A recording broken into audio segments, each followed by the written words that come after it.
টানা এক সপ্তাহের ভারী বর্ষণ, পাহাড়ি ঢল ও পাহাড় ধসে বিপর্যস্ত কক্সবাজারে অবশেষে স্বস্তির আভাস মিলতে শুরু করেছে। বৃষ্টিপাত কমে যাওয়ায় প্লাবিত এলাকাগুলো থেকে ধীরে ধীরে বন্যার পানি নামছে। তবে কাটেনি মানুষের দুর্ভোগ।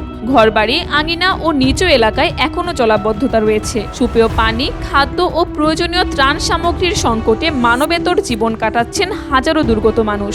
এ দুর্যোগে এ পর্যন্ত পানিতে ডুবে ও মাটি চাপায় ৩২ জনের মৃত্যু হয়েছে।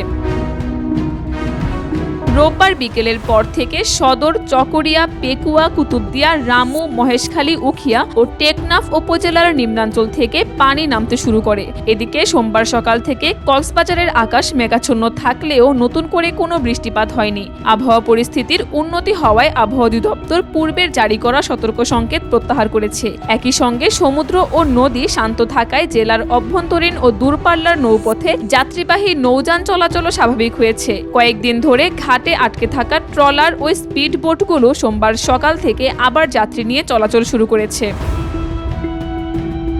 এদিকে পানি নামতে শুরু করায় জেলার বিভিন্ন এলাকায় বন্যার ক্ষয়ক্ষতির প্রকৃত চিত্র সামনে আসছে। অসংখ্য ঘরবাড়ি, শিক্ষা প্রতিষ্ঠান, ধর্মীয় স্থাপনা ও ফসলি জমি ক্ষতিগ্রস্ত হয়েছে। কাদামাটি পরিষ্কার ও ক্ষয়ক্ষতি কাটিয়ে উঠতে হিমশিম খাচ্ছেন বাসিন্দারা। সবচেয়ে বেশি ক্ষতিগ্রস্ত হয়েছেন চকরিয়া, পেকুয়া ও মাতামুহুরী এলাকার মানুষ।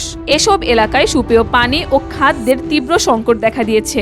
সরকারি উদ্যোগে ত্রাণ বিতরণ চললেও তা প্রয়োজনের তুলনায় অপ্রতুল বলে দাবি জানান স্থানীয়। কাকলি আখতার, দেশকাল নিউজ।